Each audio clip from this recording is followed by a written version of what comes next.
Bonding. Covalent. And remember definition. Shared electrons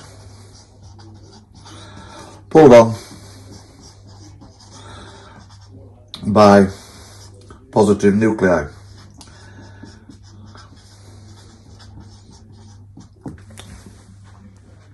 It can come as two flavours, basically, two types.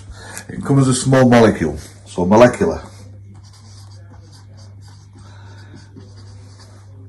Small molecules.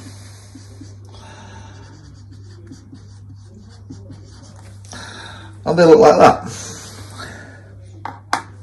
That's water. Or they look like that. That'll be sulphur. And if it's molecular, it'll be low melting point, boiling point.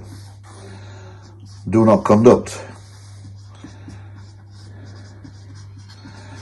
electricity, poor conductors of heat and things like that. And covalent bonding, always made up of non-metallics.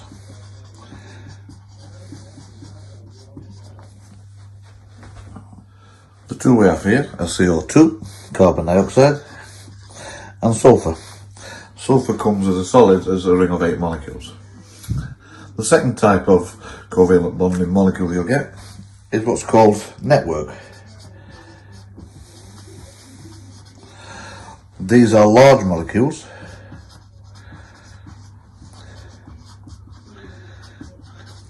They have high melting points, boiling points.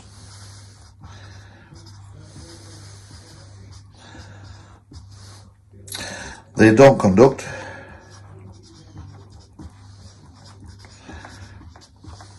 There is an exception to that, and that's graphite.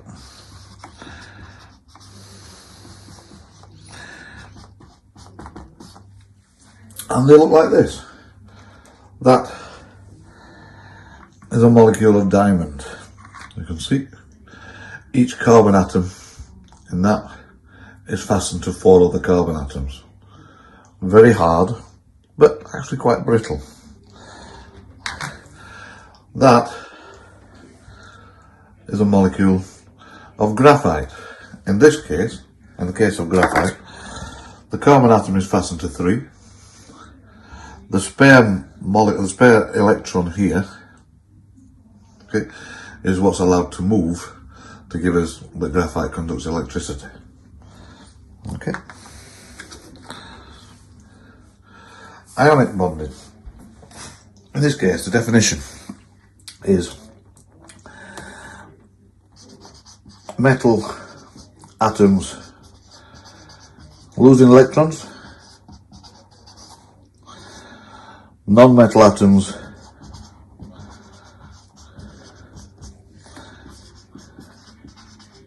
gaining electrons to form ions. Opposite ions attract. So that's a nice diagram. There's my sodium, 1 spare electron is out of shot. There's my chlorine, 1 spare gap in its outer shell. The chlorine will pull that electron over there. So we finish up with sodium ion,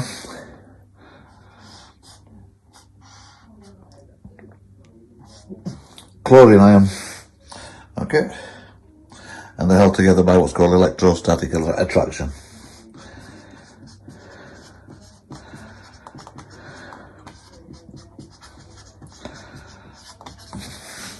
Properties wise, this is between metals and non-metals. High melting point, boiling point.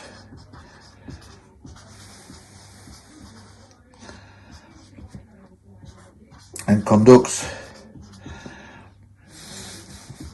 as a liquid or in solution.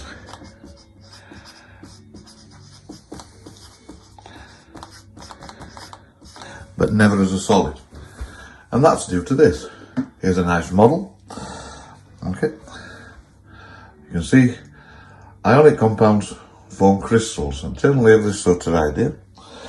And when as a solid, that negative charge, chlorine, that positive charge are held tight together. They can't move. But when as a liquid, the negative and the positive come apart.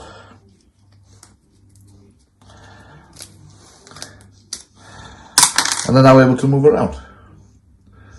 So positive will go to the negative terminal, negative will go to the positive terminal. Metallic bonding. We looked at this last, nice and simple this one. We have a C of 3 electrons, sometimes term is delocalized,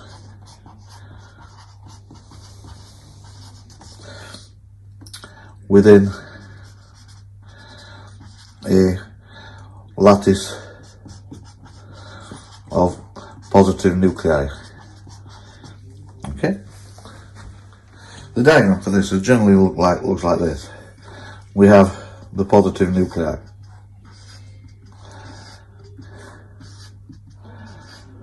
And I apologise for my fantastic drawing. And within those nuclei, we have electrons. And that electron could quite easily come from that atom, or it could come from that one. The electrons are not fastened to any particular position, but in any particular atom. Which means if I put a big positive at this side, and a big negative at this side, i.e. a battery, all the electrons would fly towards the positive. That's why metals are good conductors. Properties, they're generally high, melting point, boiling point. They are solids. One exception, that's mercury.